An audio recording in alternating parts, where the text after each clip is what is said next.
शांति। ओम शांति। तो आज बाबा कह रहे हैं कि ज्ञान को स्वयं में समाने से ही अनमोल मोती और अमोघ शक्ति की प्राप्ति, माना इतनी शक्ति जो कभी ख़त्म ना हो। तो आज की मुरली है 4 फरवरी 1975। ज्ञान का खजाना देकर सदा खुश बनाने वाले तथा सर्व शक्तियाँ देने वाले शिव बाबा बोले, सभी संगम युग श्रेष्ठ आत्माएं इस समय चातक के समान हैं। जैसे सीप के लिए कहते हैं कि हर बूंद को स्वयं में समाने से मोती बना देती हैं। सीप माना ऑयस्टर होता है ना, वो जो हाँ सागर के नीचे रहता है, हाँ मोतियाँ जिससे हम निकालते हैं। तो बाबा कहते हैं ऐसे ही आप सभी भी जो ज्ञान के बोल वह महावाक्य सुनते हो और धारण करते हो, वह एक एक बोल क्या बन जाता है। ऐसा प्रश्न पूछते हैं कि जो ज्ञान के बोल हम सुनते हैं वह हमारे बुद्धि में जाकर क्या बन जाता है। फिर बाबा कहते हैं आप भी उस ज्ञान से उसे मोती बना देते हैं और यहाँ एक एक बोल पदमपति बनाने वाला बन जाता है। एक एक बोल अमूल्य तब बनता है जब उसे धारण करते हो। ये डबल अंडरलाइंड है। एक एक बोल अमूल्य तब बनता है जब उसे धारण करते हैं। जैसे चातक बूंद को धारण कर लेते हैं, वैसे ही आप भी इस ज्ञान को सुनकर समा लेते हो। तो जिस समय सुना उसी समय समाया, समय नहीं गवाया। तो इसलिए बाबा आगे कहते हैं सामने समाने का प्रत्यक्ष स्वरूप क्या दिखाई देता है, ऐसे हर संकल्प हर बोल समाने का प्रत्यक्ष स्वरूप क्या दिखाई देता है। तो बाबा उसका वर्णन करते हैं कि जो समाता है उनके हर संकल्प हर बोल और हर कर्म पद्मों के जमा करने का आधार बन जाता है। माना उस व्यक्ति के हर संकल्प हर बोल औरों को पद्मा पद्म भाग्यशाली बना देगा। इतने उच्च कीमती बोल हो जाते हैं उनके। तो बाबा की कहते हैं अर्थात हर सेकंड के बोल में वह आत्मा पद्म पति स्वरूप में दिखाई देती है। फिर बाबा कहते हैं स्थूल धन का नशा और खुशी चेहरे पर चमकती हुई दिखाई देती है, लेकिन होती वह अल्पकाल के लिए ही है। परंतु ज्ञान चातक के चेहरे पर खुशी की झलक सदा स्पष्ट दिखाई देती है, क्योंकि ज्ञान का धन सदा रहेगा। अविनाशी। हाँ, क्योंकि ज्ञान जब हम ज्ञान सुनते हैं उसे योग की शक्ति से हम उसको एक गुण बनाते हैं और वो गुण फिर संस्कार बन जाता है और वो संस्कार आपको जन्म जन्मांतर तक आपके साथ चलेगा। हाँ, जैसे फॉर एग्जांपल पॉइंट ले लो कि ड्रामा कल्याणकारी है, तो आप ऐसी परिस्थिति में हो जहाँ बहुत सारा शोर है, बहुत सारा कुछ लोग बोल रहे हैं, तो आप उस ड्रामा का पॉइंट अपनी बुद्धि में लाओगे। ड्रामा कल्याणकारी है ना, तो अपने आप को उस परिस्थिति से डिटैच कर लिया। फिर ड्रामा कल्याणकारी है और आत्मा और परमात्मा ये याद आ जाएगा, तो अपने आप को एक ऊंची स्थिति में लेके जाओगे, है ना। तो ये गुण बन गया। एक तो गुण हो गया कि अपने आप को समेट लेना, डिटैच कर लिया। दूसरा गुण क्या बना, एकाग्रता की शक्ति। तो अशांति में शांति फैलाना, एक सेवा भी हो गई और एक गुण भी है। इसलिए बाबा कहते हैं अपने दर्पण में तीसरे नेत्र द्वारा अपनी ऐसी झलक को हर समय देखते हो। फिर बाबा इसे वापस से पूछते हैं प्रश्न की तरह कि अपनी झलक को हर समय देखते हो, हर सेकंड के जमा का हिसाब चेक करते हो, प्लस माना कितना जमा हुआ और कितना माइनस हुआ, कितना घाटा हुआ, तो टोटल कितना होता है। ऐसा अपना स्पष्ट हिसाब रखने का अभ्यास बनाया है। विशेष समय निकालकर हिसाब किताब देखते हो। फिर बाबा इससे एक्चुअली डायरेक्शन दे रहे हैं कि आप बच्चे अपना विशेष समय निकालकर खुद का हिसाब किताब चेक करो। अभी अभी कितना कमाया, अभी अभी कितना गवाया। यह उतार चढ़ाव अगर ज़्यादा होगा तो सोचने, देखने और करने का विशेष समय निकालना होगा। अगर आपकी ज़िंदगी में प्लस माइनस बहुत ज़्यादा हो रहा है तो फिर आपको विशेष समय ज़रूर निकालना है चेक करने के लिए। बाबा आगे कहते हैं, अगर एक रस कमाई है जमा ही होता जाता है, बार बार नुकसान की कोई बात ही नहीं है। अर्थात खाता बहुत क्लियर है, स्पष्ट है, तो जिस समय भी चाहे 1 सेकंड में हिसाब निकालना हो तो निकाल सकते हैं। फिर बाबा प्रश्न पूछते हैं कि क्या आपकी ऐसी रिजल्ट दिखाई देती हैं? अभी तो अनेक आत्माएं के अनेक जन्मों के बने हुए खाते हैं, जिसको पाप कर्म का खाता कहा जाता है। उसको भस्म करने के लिए क्यों उसे पाप कर्म का खाता कहा जाता है? क्योंकि वो सारे कर्म हमने देह भान में किए हैं। जो कर्म हमने देह भान में किए हैं वो पाप कर्म हैं। और अगर संगम पर रहते, अगर फिर भी हमने देह भान में कर्म किए तो वो भी पाप में गिना जाएगा। लेकिन अगर संगम पे रहते, अगर हमने आत्मिक भान में कर्म किए तो फिर वो जो इतने सारे जन्मों के पाप है कर्म, वो सब भस्म हो जाएंगे। इसलिए बाबा कहते हैं, जिसको पाप कर्म कहा जाता है, पुराने जो आपने जो कर्म किए हैं उसको भस्म कराने वाले हैं, वे स्वयं अपना ऐसा खाता बना नहीं सकते हो। अच्छा, फिर बाबा आगे कहते हैं, यह तो पुराने खाते हैं, आप तो पुराने खाते समाप्त कर नया जमा करने वाले हो ना, नए खाते बनाने वाले हो। पुराने खाते सब खत्म हो रहे हैं, ऐसा अनुभव होता है? अगर होता है तो यदि पुराने खाते को पूर्ण रीति से चुकतू करने की युक्ति नहीं आती है तो यह थोड़ा सा रहा हुआ है खाता बार बार दिल को खाता रहेगा। कैसे पता चलेगा कि हमारा पुराना खाता अभी तक चुक्त नहीं हुआ है? वो अपने को खुद महसूस भी होगा। क्योंकि पुराना खाता अभी तक गया नहीं हमारे स्वभाव में।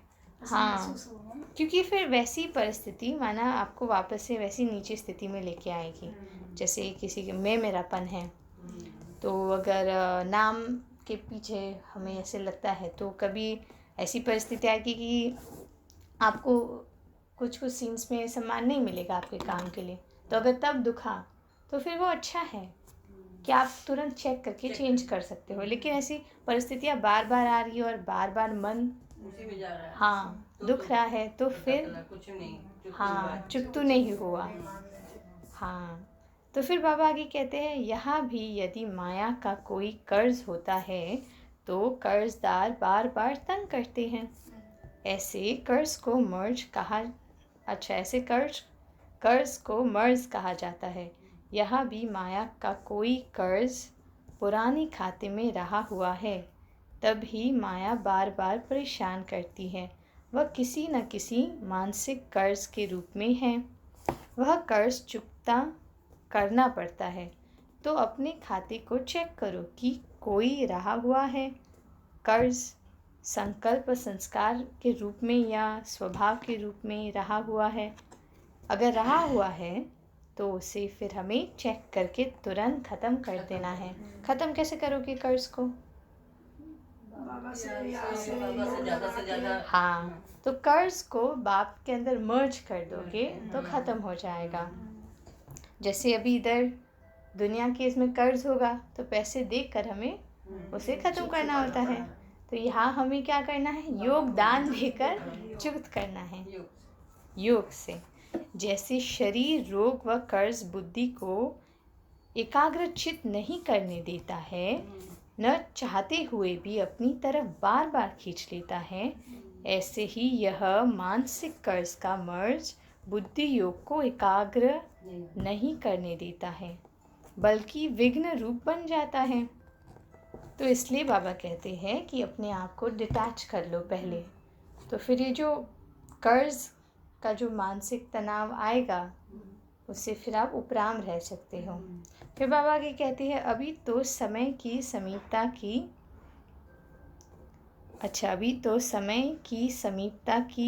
समीपता है, तो अपने में भी सब हिसाब किताब चेक करो और समाप्त करो। हिसाब किताब आता है ना, मास्टर नॉलेजफुल हो ना। पुराने खाते का कर्ज या तो व्यर्थ विकल्प के रूप में होगा या कोई संस्कार व स्वभाव के रूप में होगा। तो बाबा ये क्लियर बता भी रहे हैं कि पुराना कर्ज किस रूप में होगा। अगर व्यर्थ संकल्प आ रहे हैं तो वो एक कर्ज है। अगर आपको आपके संस्कार स्वभाव पुराने दिख रहे हैं तो वो भी एक कर्ज है। तो जितना जल्दी कर्ज से मुक्ति पाओगे उतना जल्दी आपका मन हल्का होगा, है ना। फिर बाबा जी कहते हैं इन बातों से चेक करो कि संकल्प क्या क्या चलते हैं। याद भी एक को करते हैं अथवा करना एक को चाहते हैं, लेकिन होता दूसरे याद है। फिर बाबा की याद में कम रहेगा तो वो दूसरी बातों में ज़्यादा। हाँ, फिर बाबा बच्चों से और एक प्रश्न पूछते हैं कि अपनी तरफ क्या खींचता है, क्यों खींचता है, ये देखो।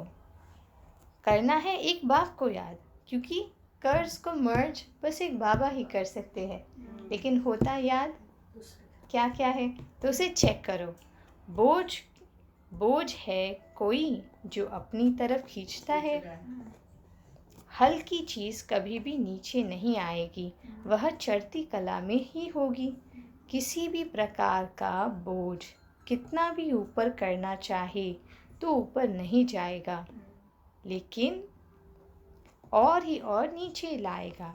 इसलिए ऐसी ही सारे दिन की मनसा वाचा कर्मणा में संपर्क और सेवा में इन बातों को चेक करो कि मेरे मनसा वाचा कर्मणा और संपर्क में कुछ भी मुझे खींच रहा तो नहीं है, कुछ भी ऐसे व्यर्थ बात तो नहीं है जो मुझे मेरे आत्मिक भान से और परमात्मा के ध्यान से खींच रही है। अगर खींच रही है तो वो व्यर्थ है, तो फिर वो कर्ज है। ऐसे कहते हैं ना, कमाई के समय और कोई ध्यान नहीं, कमाई की तरफ ध्यान। तो हमारी कमाई है, आत्मा की कमाई है कि परमात्मा के साथ कंबाइंड रहना। बाबा मुरली में कहते हैं कि तुम योग द्वारा ही स्वर्ग की स्थापना करते हो। ये गुप्त योग है, गुप्त कमाई है। तो अगर कमाई के समय आपको कर्ज सता रहा है तो फिर कमाई नहीं होगी। इसलिए चेकिंग करना है कि मेरे मनसा वाचा और कर्मणा में और संपर्क में क्या मैं आत्मिक और परमात्मिक ध्यान में हूँ। अगर हूँ तो फिर कर्ज से मुक्त हो, लाइट हो। तो इसलिए मेरे संपर्क में भी जो भी आएगा मैं उन्हें लाइट कर सकती हूँ। लाइट करना माना क्या? शक्ति लाना। लाइट करना माना उस आत्माओं को अपनी आत्मिक ऊर्जा महसूस कराना। माने अपने को ऐसा व्यवहार दिखाना कि उनको पता चले नहीं इसमें वो ऐसे हो। हाँ, और उनको भी ऐसे लगे कि हाँ शायद से अपने आप को आत्मा समझने से इसमें ज़्यादा प्राप्ति है, परमात्मा को ध्यान करने से इसमें ज़्यादा प्राप्ति है। तो फिर बाबा आगे कहते हैं सेवा में भी पालना और प्रैक्टिकल में संकल्प और कर्म में अंतर क्यों, ऐसे प्रश्न पूछ रहे हैं बाबा की। सेवा में पालना और प्रैक्टिकल में संकल्प और कर्म में अंतर क्यों? उस अंतर का कारण सोचोगे तो स्पष्ट दिखाई देगा कि कोई न कोई कमी होने के कारण प्लान और प्रैक्टिकल में अंतर होता है। अच्छा, ये एक्चुअली बहुत इम्पोर्टेंट पॉइंट है, दादियों की क्वालिटी का पॉइंट है कि सेवा में भी प्लान और प्रैक्टिकल में संकल्प और कर्म में अंतर क्यों। जैसे हमने एक संकल्प किया है कि 8 घंटा पूरा दिन में कम से कम, बाबा ने कहा कि जो काम में व्यस्त है उन्हें कम से कम 8 घंटा कंबाइंड योग में रहना है, माना बैठक योग जिसमें कर्मेंद्रिय हिले ना।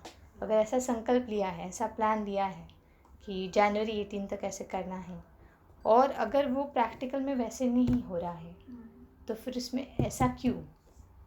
अगर जो संकल्प किया, जो महारथी होता है उनका जो संकल्प होगा वो यथार्थ प्रैक्टिकल हूबहू वैसे होगा, तो उसे कहते हैं संकल्प की सिद्धि।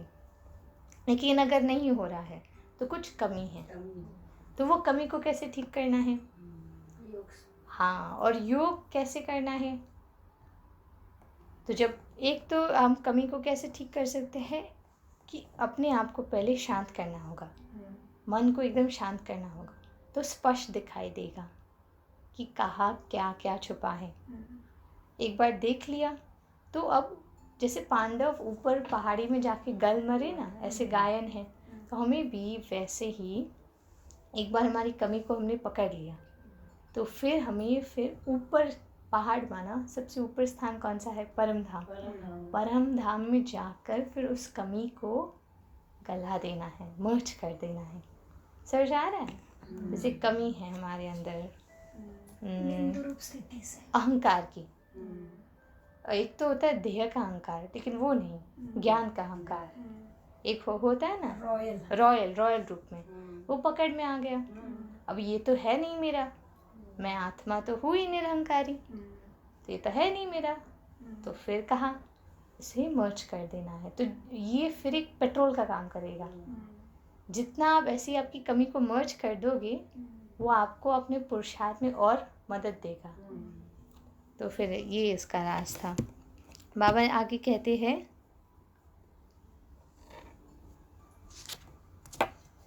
सर्व शक्तियों में से किसी विशेष शक्ति की कमी है।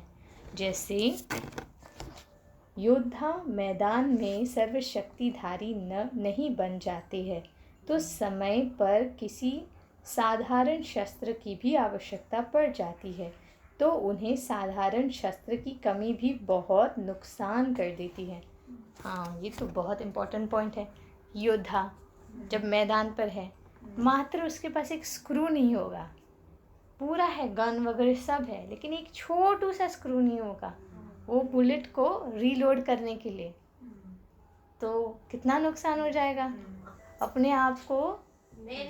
हाँ, अटैक ही नहीं कर पाएगा, यूज ही नहीं कर पाएगा।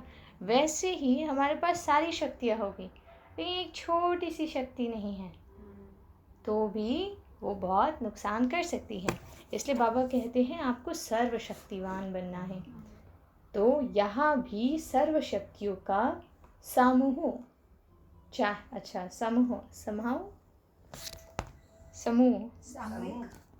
हाँ, सामूहिक हम मराठी में बोलते हैं, बट सामूहिक संगठित, हाँ, संगठित चाहिए, एक सिंधी का शब्द लग रहा है। सर्व शक्तियों का समूह चाहिए, अर्थात समूह, हाँ, इकट्ठा, सर्व शक्तियों का समूह चाहिए, इकट्ठा सब आत्मा, सारी शक्तियाँ चाहिए। हाँ, अर्थात सर्व शस्त्रधारी चाहिए। अपनी बुद्धि से भले ही जज करते हो कि यह तो साधारण बात है, यह कभी भी समय पर बड़ा धोखा देती है। इसलिए टाइटल यानी पदवी ही है मास्टर सर्वशक्तिवान। बाप सर्वशक्तिवान और बच्चे मास्टर सर्वशक्तिवान नहीं, ऐसे हो सकता है? विजयी का अर्थ ही है सर्वशस्त्रधारी। चेकिंग के साथ चेंज क्यों नहीं कर पाते हो?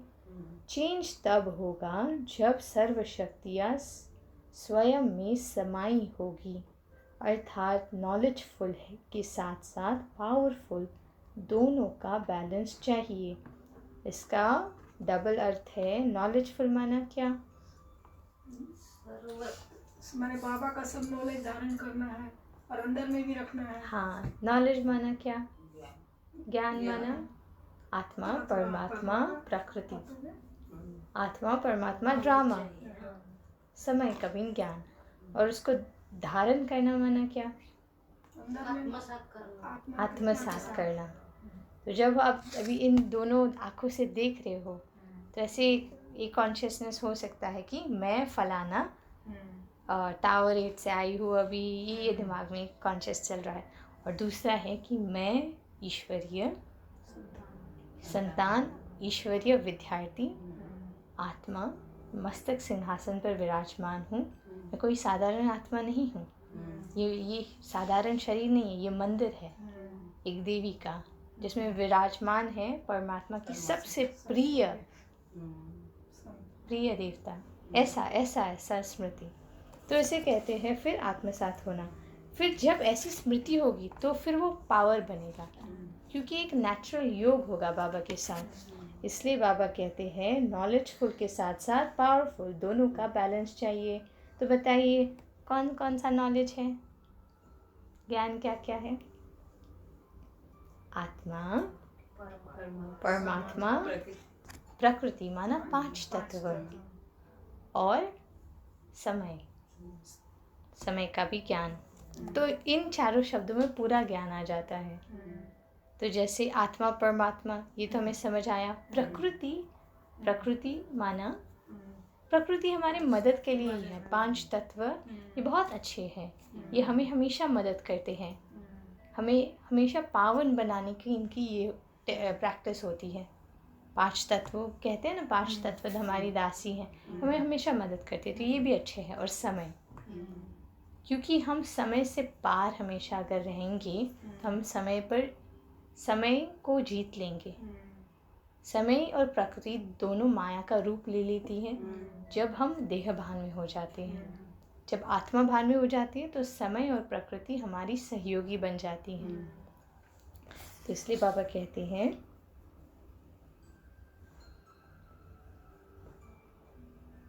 नॉलेजफुल के साथ साथ पावरफुल होना चाहिए। अगर नॉलेजफुल 75% और पावरफुल में 3-4 मार्क्स भी कम हैं तो भी बैलेंस बराबर नहीं होगा। इसलिए बैलेंस हमेशा बराबर चाहिए। नॉलेजफुल का रिजल्ट है प्लानिंग, पावरफुल की रिजल्ट है प्रैक्टिकल। अच्छा, जो नॉलेजफुल का रिजल्ट है वो है प्लानिंग, और पावरफुल होने का रिजल्ट है प्रैक्टिकल में आएगा। तो जो नॉलेजफुल है वो प्लान कर सकता है, अपना पुरुषार्थ को कैसे आगे बढ़ाना है वो प्लान करेगा, और जो पावरफुल होगा वो प्रैक्टिकल रिजल्ट में लाएगा। फिर बाबा कहते हैं नॉलेजफुल का रिजल्ट तो समझा दिया, और पावरफुल का रिजल्ट भी समझ गए कि पावरफुल माना स्वरूप में आना, और नॉलेजफुल माना संकल्प पावरफुल करना। नॉलेजफुल माना संकल्प पावरफुल करना, और पावरफुल माना स्वरूप में आना। दोनों की समीपता और समानता ही दोनों का समान रूप बनना अर्थात संपूर्ण बनना है। योग में और सेवा में जितना समय स्वयं को बिजी रखेंगे तो ऑलमाइटी तो ऑटोमेटिकली कर्जदार को आने की हिम्मत व फुर्सत नहीं मिलेगी। कर्जदार क्या है? माया। अच्छा, फिर बाबा आगे कहते हैं अव्यक्त वाणी का सार। पहला, सीप के लिए कहते हैं कि हर बूंद के स्वयं में समाने से मोती बन जाता है। ऐसे ही आप भी जो ज्ञान के बोल या महावाक्य सुनते हो उस एक एक बोल को मोती बना देते हो। दूसरा, जैसे चातक बुद्धि को धारण कर लेते हैं, जैसे चातक बूंद को धारण कर लेते हैं वैसे ही आप भी इस ज्ञान को सुनकर समा लेते हो। समाने का प्रत्यक्ष स्वरूप यह है कि हर कर्म